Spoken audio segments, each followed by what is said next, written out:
Is there something wrong, Dad? Mark, Kable. Kailangan mo siyang pakasalan, anak, para maisalba yung kumpanya natin. Ang tingin niyo sa akin pambayad utang? Matitiis mo ba makita kami ng daddy mo na naghihirap? Huwag kang selfish, sis. Kasi single ka naman mo. Hindi. May boyfriend ako at hindi siya. At gusto kong makita yung sinasabi mong boyfriend.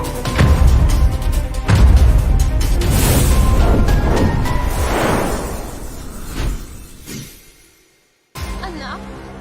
Pambayad ng kumpanya? Unbelievable! Ano yun, nabuhay lang ako para maging pambayad utang? Boyfriend. Kailangan ko ng boyfriend para hindi matuloy itong kasal-kasalan na to.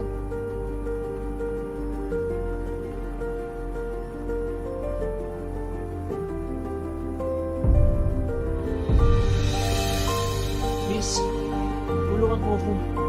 Wala akong maalala kung ba't ako nandito. Seryoso ka? Nangyari, sino ka?